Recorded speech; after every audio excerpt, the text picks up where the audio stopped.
تو ہمیں ضروری ہے کہ ہم جو ہے نا وہ انصاف کے نظام پر بات جو ہے وہ کر لیتے ہیں۔ خداوند کے کلام کے مطابق جب ہم نے اس کو شروع کیا تھا تو میرے ساتھ میں کیا لیں استثناء کی اور اس کا 16واں باب بتایا تھا کہ لفظ استثناء نہیں ہے، استثناء ہے۔ یہ جو 3 نقطے ہیں اوپر یہ شین کے نہیں ہیں بلکہ سی کے نقطے ہیں، ٹھیک ہے؟ یہ بات اپنی یاد رکھنی، غلط نہیں اس کو پڑھنا۔ 16واں اور 18ویں آیت لکھا ہے، تو اپنے قبیلوں کی سب بستیوں میں جن کو خداوند تیرا خدا تجھ کو دے قاضی اور حاکم مقرر کرنا جو صداقت سے لوگوں کی عدالت کریں۔ آمین۔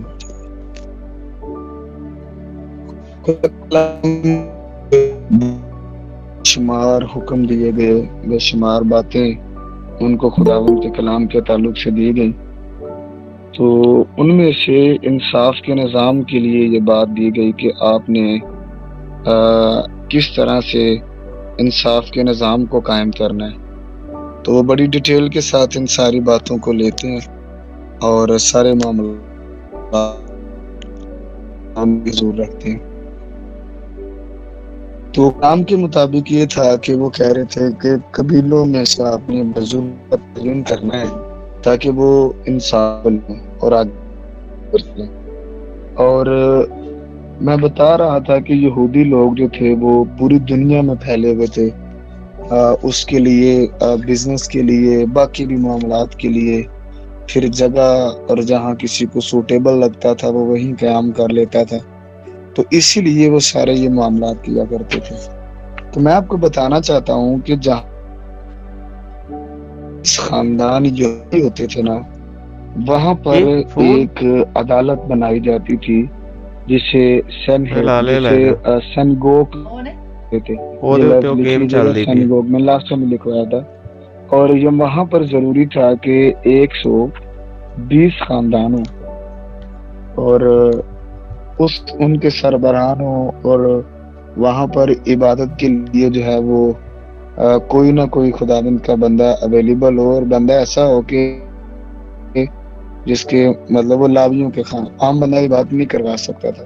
جیسے کہ ہمارے لوگ جو ہیں وہ چرچز بناتے ہیں تو پھر پادری سے باندھ جاتے ہیں وہاں پر، شہروں میں تو ایسا نہیں ہے مگر گاؤں میں ایسا ہے کہ ایک سے دوسرے گاؤں میں، دوسرے سے تیسرے گاؤں میں جایا جاتا ہے۔ تو وہاں ہمارے ادھر تو بندش ہے کہ وہ مطلب لاویوں کی قبیلہ سی ہو، یہودیوں میں تھا۔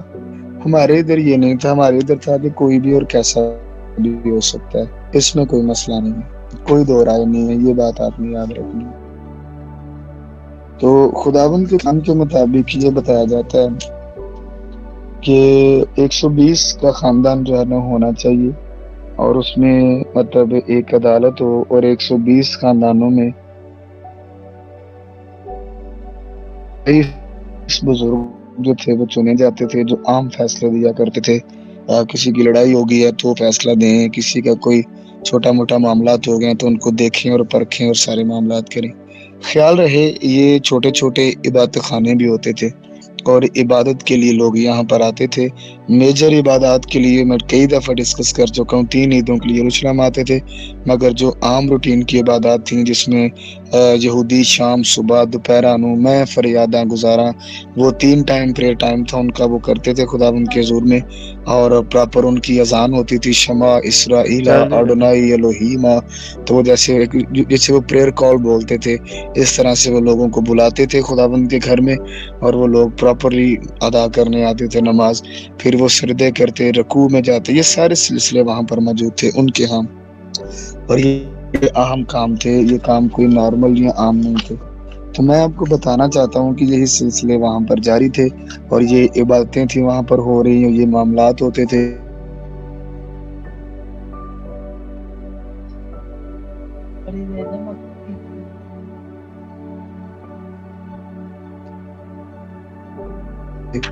مالک کئی دفعہ کفر نحوم کے عبادت خانے میں جاتے تھے اور وہاں جا کر عبادت کرتے تھے، اور یہ چھوٹے چھوٹے جو تھے وہ سیلز موجود تھے جہاں جایا جاتا تھا۔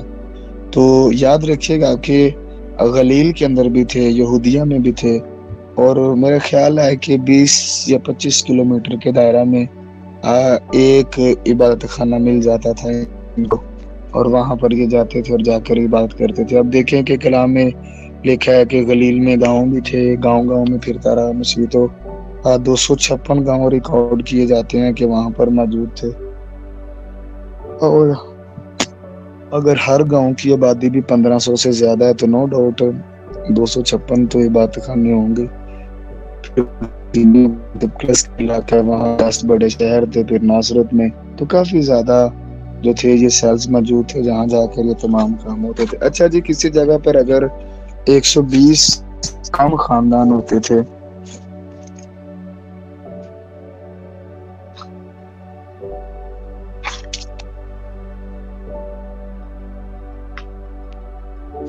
سر آواز نہیں آ رہی۔ میں بول نہیں رہا تو آواز کہاں سے آئے گی؟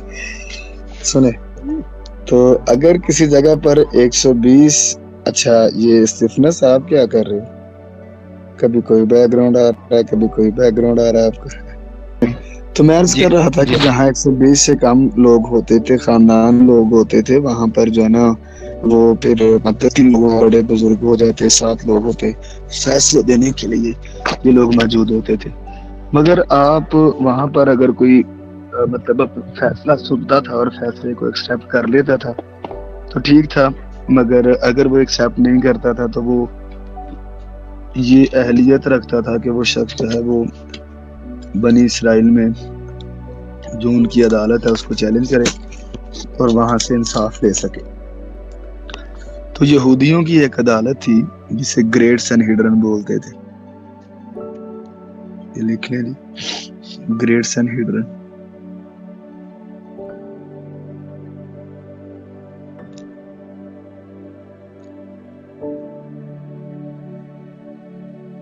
جس کے اندر 71 علماء، جن میں 24 بزرگ ہوتے تھے، 24 کاہن ہوتے تھے اور 24 فقیہ ہوتے تھے۔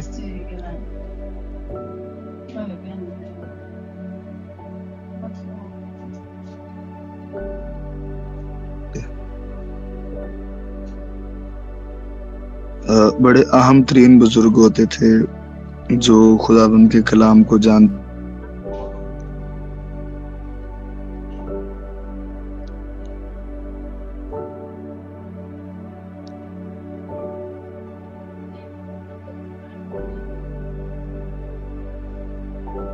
تھے۔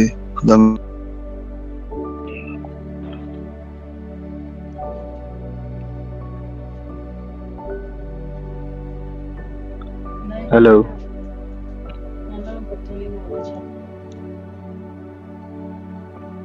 جی، تو میں عرض کر رہا تھا کہ یہ 24 بزرگ ہوتے تھے، 24 کاہن ہوتے تھے، 24 فقیہ ہوتے تھے۔ اور بزرگ وہ لوگ جو خداوند کے کلام میں بزرگ ہوتے تھے، پھر کاہن آپ کو پتہ لاویوں میں سے، پھر فقیہ لوگ جو شریعت کے مسائل پر بات کرتے تھے، ان کے بارے میں ادر ٹیچر آف لا لفظ لکھا ہوا ہے۔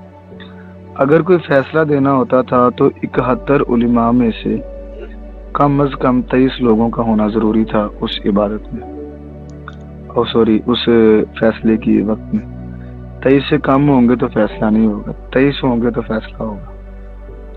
صدر عدالت کے لوگوں کا چناؤ کیا جاتا تھا۔ چھوٹی عدالتوں میں سے قابل ترین لوگ جو تھے وہ یہاں پر سلیکٹ کیے جاتے تھے، جیسے چھوٹی چھوٹی عدالتیں ہوتی ہیں وہاں سے لیے جاتے تھے۔ اور اس کے بعد جو صدر عدالت کے قابل ترین استاد ہوتے تھے، ان کے جو قابل ترین شاگرد ہوتے تھے، ان کو اس میں لیا جاتا تھا۔ اور یہ اس بات کا بڑا خیال رکھتے تھے، جیسے کہ رسول پلوس کے استاد کا نام گملیل تھا، پھر ان کے حللیل، پھر محللیل۔ یہ بڑے ایک نایاب طریقہ تھا استادی شاگردی کا وہاں پر۔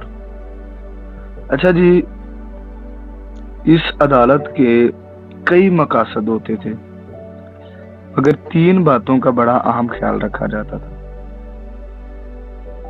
فیصلہ دن کی روشنی میں ہوگا، اور آپ نے دیکھا ہوگا کہ مسیح کا فیصلہ رات کو کیا گیا تھا، اور آپ جب جسٹس نظام کو دیکھ لیں گے تبھی آپ کو پتہ چل جائے گا کہ مسیح کے وقت میں کس قانون کی وائلیشن کی گئی ہے۔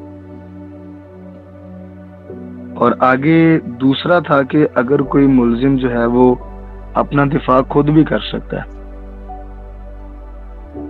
یعنی کہ وہ خود بھی جو ہے وہ مطلب چیزوں کو لے سکتا ہے اور انڈرسٹینڈ کر سکتا ہے یا وکیل کر سکتا ہے، اور کسی بھی گواہی کے لیے کم از کم 2 گواہ ہونا بہت ضروری تھا۔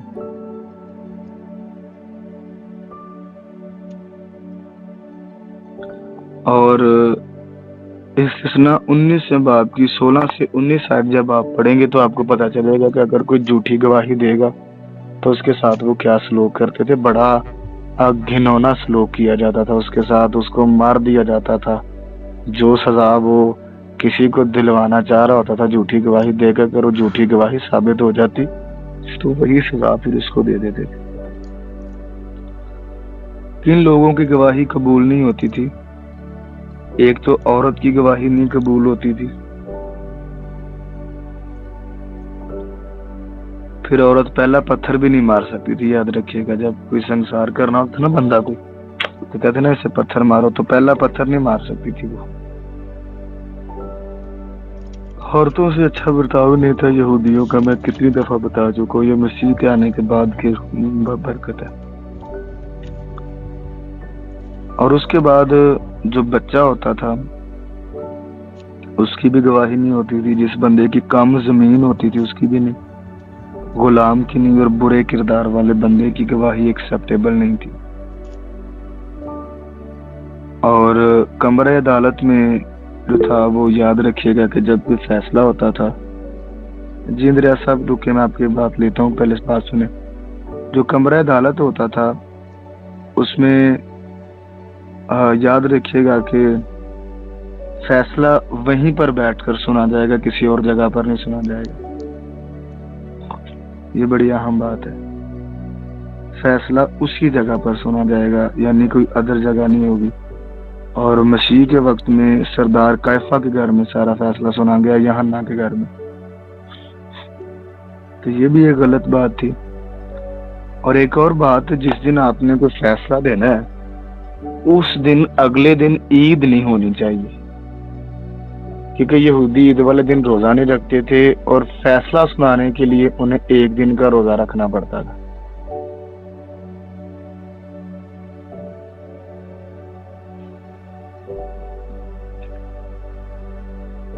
اس لیے تو مسیح کے وقت میں بھی آپ کو پتا ہے کہ اگلے دن عید تھی، تو مگر پھر بھی انہوں نے روزہ رکھ لیا تھا۔ جی اندریا صاحب کریں بات۔ السلام علیکم دس بھائی، ابھی آپ کہہ رہے تھے کہ جب فیصلہ سنانے کے لیے 3 باتوں کا خیال رکھا جاتا تھا، ایک تو وہ فیصلہ دن کی روشنی میں کیا جاتا تھا، تو 2 کا آپ نے ذکر نہیں کیا کہ وہ 2 باتیں کون سی تھی جن کا خیال دفاع کر سکتا تھا، اور تیسرے نمبر پر تھا کم از کم کسی بھی فیصلے کے لیے 2 گواہ ہونے چاہیے۔ یہ 3 باتیں تھیں۔ Thank you sir. اچھا، جب کسی ملزم کو پیش کیا جاتا تھا تو عدالت میں اہم ترین افسران لوگ ملزم کو لے کر آتے تھے، اور جج صاحبان کا موجود ہونا ضروری تھا۔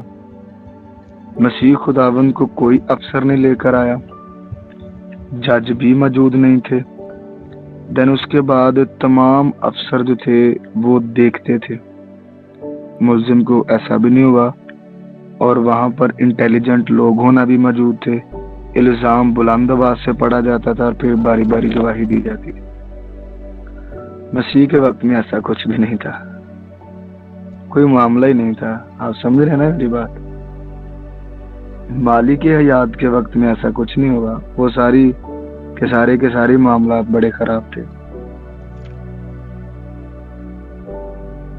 اچھا جی،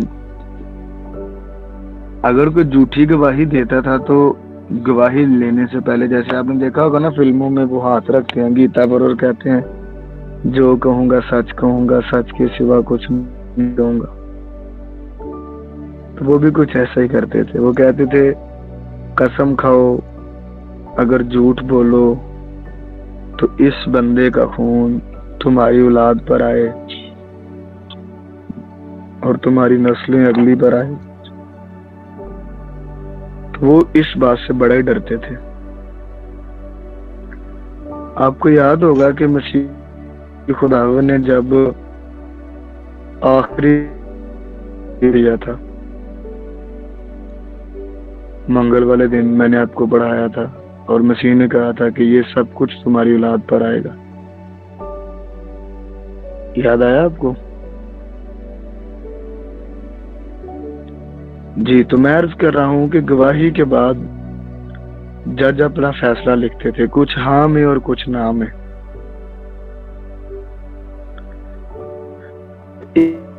فقیر تھا، وہ ووٹ لکھ رہا ہوتا تھا کہ ہاں والے کتنے اور نہ والے کتنے، اور پھر اگلے دن روزہ رکھا جاتا تھا اور پھر تیسرے دن فیصلہ دیا جاتا تھا۔ دیکھ لیں آپ کتنا زبردست نظام تھا یہودیوں کا۔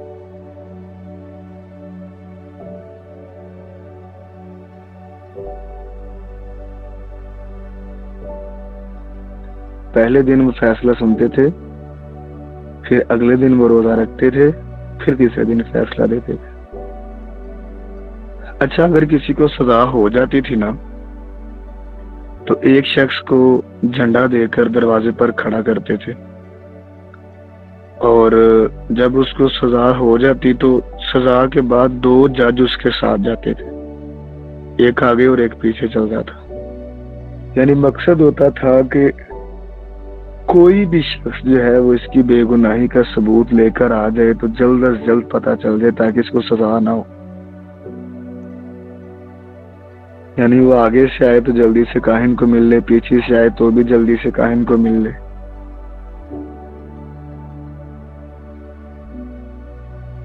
تو میں بتانا چاہتا ہوں کہ یہ سلسلہ جاری ہوتا تھا وہاں پر، اور اگر کسی کی بے گناہی کا ثبوت آ جاتا تھا تو جو جھنڈے والا شخص ہوتا تھا وہ جھنڈا لہرا دیتا تھا اور واپس بلا لیتا تھا، اور ایسا 5 دفعہ کیا جاتا تھا۔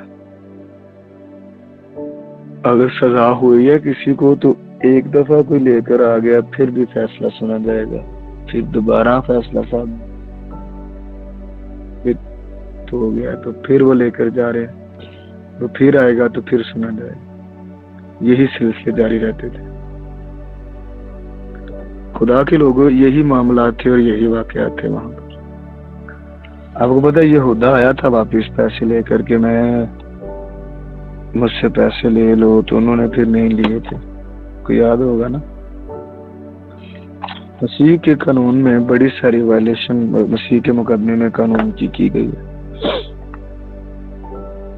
اب ہم چلتے ہیں گتسمنی باغ میں اور وہاں پر مسیح کی گرفتاری کے سارے معاملات کو دیکھتے ہیں۔ بائبل مقدس کے اندر لکھا ہے کہ یہ واقعات جو تھے، اچھا 1 منٹ ہولڈ رکھیے گا۔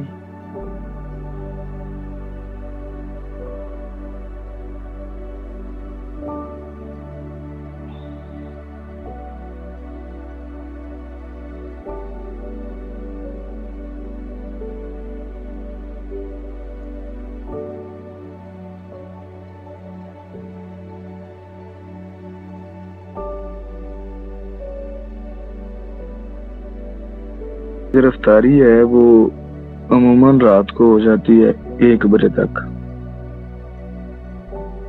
یہ بڑی میں نے تحقیقی بات دیکھی تھی اور مجھے اچھی لگی، میں نے کہا چلے آپ سے بھی ڈسکس کر دیتا ہوں۔ رات کو جو تھی وہ گرفتاری ہوتی تھی، 1 بجے تک گرفتاری ہو گئی تھی۔ اب گرفتاری کے لیے تقریباً کوئی 1000 بندہ آیا تھا۔ آئے کون کون تھے آئیں دیکھ لیتے ہیں بائبل میں سے۔ متی رسول کا انجیل بیان کھولیں گے اور اس کا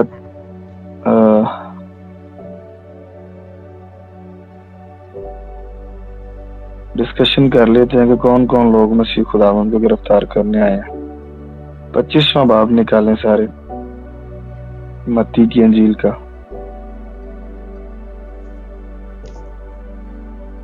بلکہ 26واں باب نکالے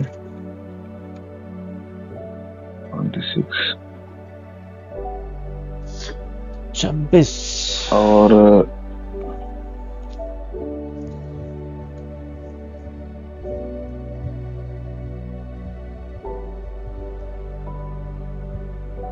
اس 47 میں میں لکھا ہے، وہ یہ کہہ ہی رہا تھا کہ یہودا جو ان 12 میں سے ایک تھا، اس کے ساتھ ایک بڑی بھیڑ تلوار اور لاٹھیاں لیے سردار کاہنوں اور بزرگوں کی طرف۔ اچھا، یہ کوئی 1000 لوگ تھے جو آئے تھے مسیح کو گرفتار کرنے کے لیے، اور عام لوگ تھے، یاد رکھیے گا، اور جس میں لیڈ فورس تھی، کمانڈو تھی، ٹیمپل پولیس جو میں نے آپ کو بتایا تھا اس تھے، اور یہ لوگ وہاں پر آئے ہیں۔ اسی طرح جب ہم مرکس کے 12ویں باب کی جو ہے وہ 14ویں باب کی ہم 43 میں آیت پڑھیں تو اس کے اندر بھی مرکز تھوڑی ڈیٹیل ہمیں فراہم کرتے ہیں کہ یہ کون لوگ تھے۔ وہاں پر لکھا ہے، وہ یہ کہہ ہی رہا تھا کہ فی الفور یہودا جو ان 12 میں سے تھا، اس کے ساتھ ایک بھیڑ تلواریں اور لاٹھیاں لیے ہوئے سردار کاہنوں اور فقیہوں اور بزرگوں کی طرف سے آ پہنچی۔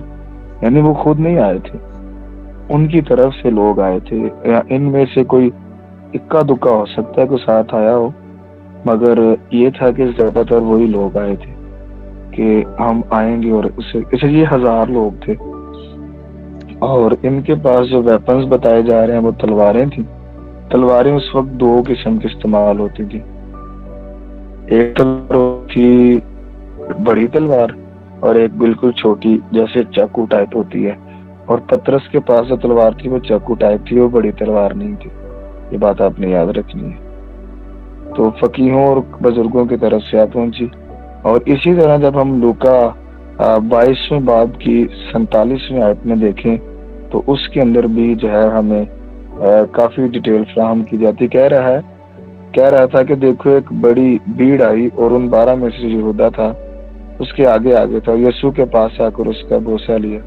اچھا، اور اسی طرح جب ہم یوحنا کے انجیلی بیان کو پڑھیں 18ویں باب کی 3 آیت تو اس کے اندر بھی کافی چیزیں جو ہیں وہ ڈسکس کرتا ہے۔ وہ کہتا ہے کہ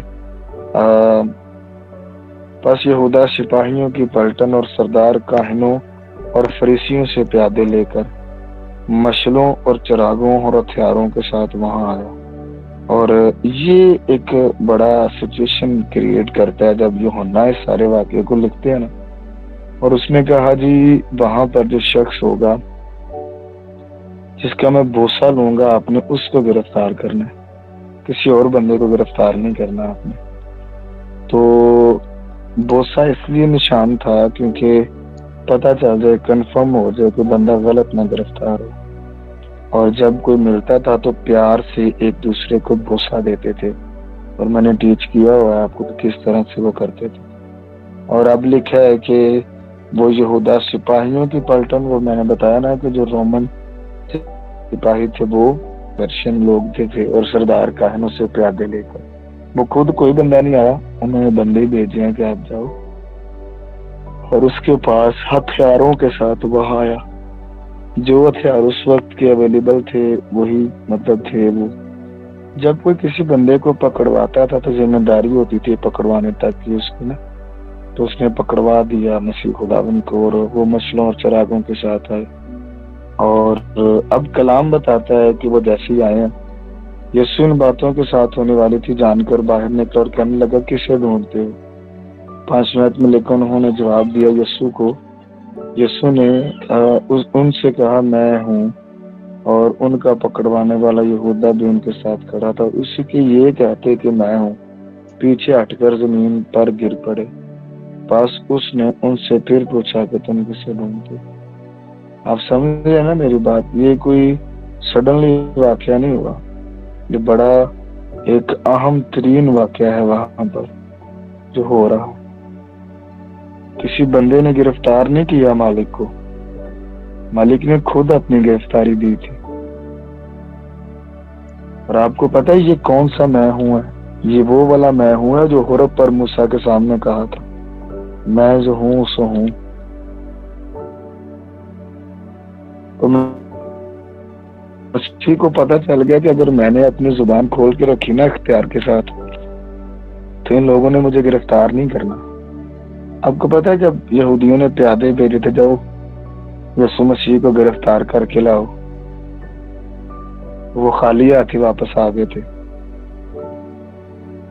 تو انہوں نے کہا تھا جیسا کلام وہ کرتا ہے ویسی باتیں انسان نہیں کرتے۔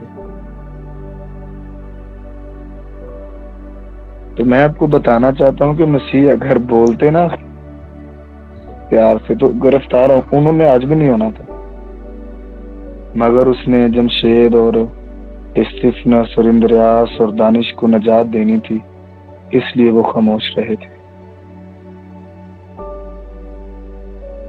وہ جانتے تھے کہ اگر میں بولا تو پھر نجات نہیں ہوگی، یہ مجھے گرفتار ہی نہیں کریں گے۔ یہ اسی لیے تو پلاطوس کے سامنے بھی نہیں بولے، کیفا کے سامنے بھی نہیں بولے کہ میرے بچوں کی نجات ہو جائے، ان کے لیے زندگی کے دروازے کھل جائیں، پھر وہ خاموش رہے۔ ہائے، اور آپ کو پتا ہے جب وہ پھر اپنے جلال سے دفعہ بولے ہیں نا پورے روب کے ساتھ صلیب کے اوپر، جیسے ہی آپ کے منہ سے کلمات ادا ہوئے اسی وقت ایک بندہ کہتا ہے یسوع جب تو اپنی بادشاہی میں آئے تو مجھے بھی یاد کر لے۔ تیرے نال مل کے یسوع بدکار بدل جاندے نے، ٹوٹ جاندے اتر دان بھی تیرے قدماں چ جا داندے نے۔ تو اس لیے وہ خاموش تھے کہ نجات ہو جائے۔ اچھا خیال رہے کہ مسیح خداوند کو رات کو 1 بجے گرفتار کیا گیا ہے اور صبح 2 بجے تک سے 3 بجے کے قریبی کے درمیانی حصہ میں آپ کو مطلب جو ہے وہ عدالتوں کے اندر پیش کیا جاتا ہے۔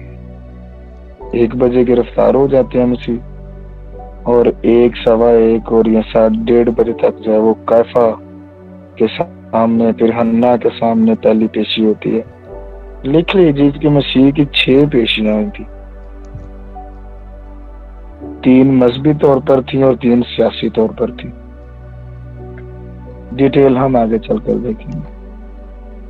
مذہبی طور پر پہلی پیشی حنا کے سامنے لکھیں، دوسری سردار کائفا کے سامنے، اور تیسری سینہیڈرن کے اندر 71 بندوں کے سامنے۔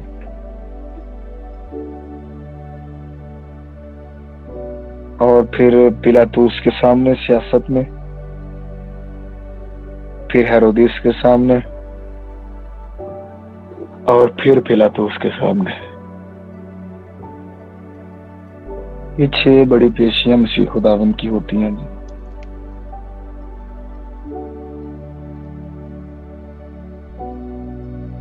اچھا جی، سب سے پہلی پیشی پر بات کرتے ہیں۔ آئیے گا کتاب مقدس کو میرے ساتھ کھولیں اور سردار حنا کے گھر چلتے ہیں۔ اچھا ویسے اس کے سامنے پیشی کوئی بنتی نہیں تھی، بٹ اس کے سامنے اس لیے پیشی بنائی گئی تھی کیونکہ یہ نا ایک ریٹائر سردار کاہن تھا، اور جو اس کے 5 بیٹے تھے نا وہ ہیکل کے اندر جو مارکیٹس چل رہی تھیں اس کا حساب کتاب کر رہے تھے وہ۔ اور ہم اس کو ذرا پڑھتے ہیں۔ اور یسوع کے پکڑوانے والے اور اس کو کیفا نام سردار کاہن کے پاس لے گئے، جبکہ متی یہاں سے شروع کرتا ہے۔ ہم اس کو لوکا میں سے دیکھتے ہیں۔ مرکس 12ویں باب کو 14ویں باب کی 53 آیت میں دیکھیں۔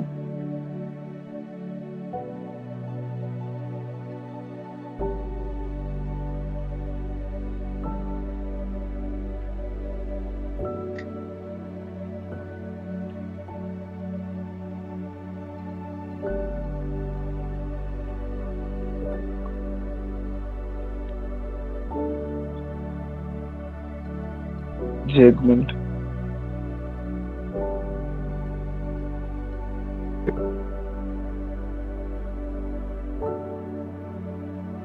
اٹھارہویں باب کی 9ویں آیت 12ویں آیت میں لکھا ہے، تب سپاہیوں اور ان کے صوبادار اور یہودیوں کے پیادوں نے یسوع کو پکڑ کر باندھ لیا اور پہلے اسے حنا کے پاس لے گئے، کیونکہ وہ اس برس کے سردار کاہن قیفہ کا سسر تھا۔ یہ وہی کاہن تھا جس نے یہودیوں کو اصلاح دی تھی کہ امت کے واسطے ایک آدمی کا مرنا بہتر ہے۔ اچھا جی، سب سے پہلے سردار حنا کے سامنے پیشی ہوتی ہے۔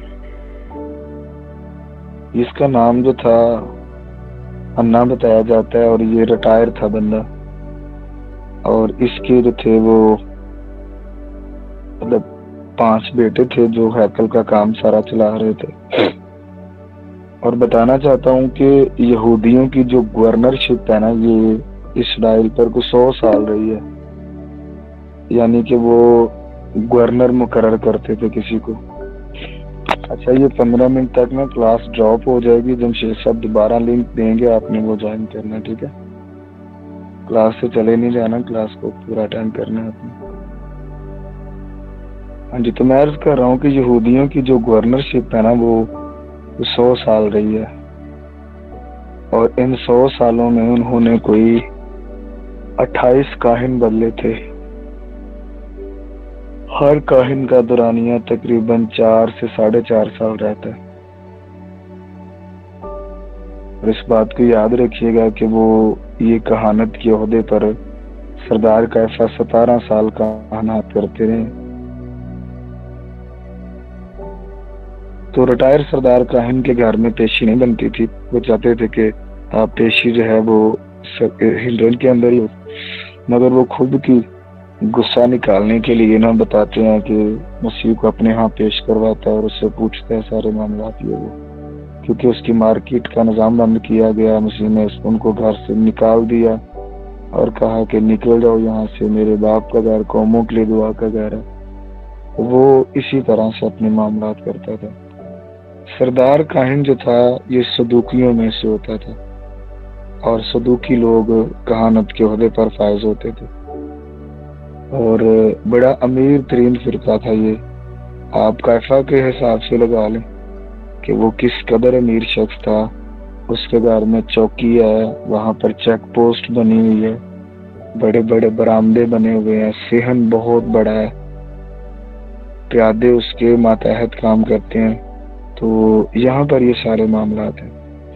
اچھا، یہاں پر ایک اور بات بھی میں آپ کو بتانا چاہتا ہوں کہ پطرس رسول نے انکار کیا تھا یسوع کا، اور جب سردار قیفہ کے سامنے جو پیشی ہوتی ہے نا، اس کا پورا نام جوزف قیفہ تھا، تو اس کے سامنے جو پیشی ہوتی ہے پطرس وہاں انکار کرتے ہیں۔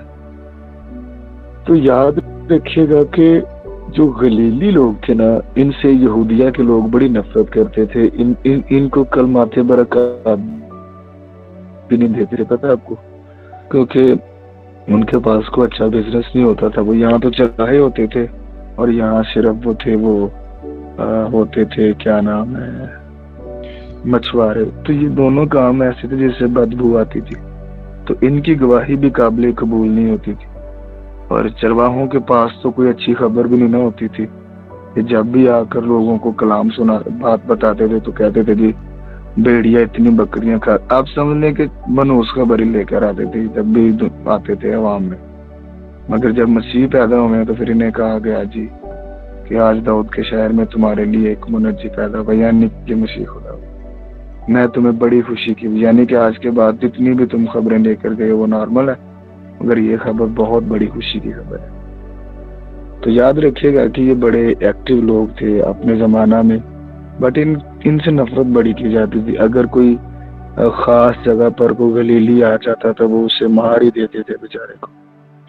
تو رسول پطرس کو چیک پوسٹ پر روکا بھی جاتا ہے، پھر رسول یوحنا جو ہے اسے اندر لے کر جاتے ہیں۔ اس کی وجہ یہ تھی کہ یوحنا رسول ایک امیر ترین مچھوارے تھے۔ کلام میں لکھا جب وہ مالک حیات کے پیچھے چلے ہیں نا، تو وہ اپنے باپ کے ساتھ مزدور یا نوکروں کو چھوڑ کر گئے ہیں۔ تو آپ دیکھیں کہ اتنا بڑا شخص جس کے نوکر بھی ہوں، تو ان کی مارکیٹ جو تھی نا مچھلی کی،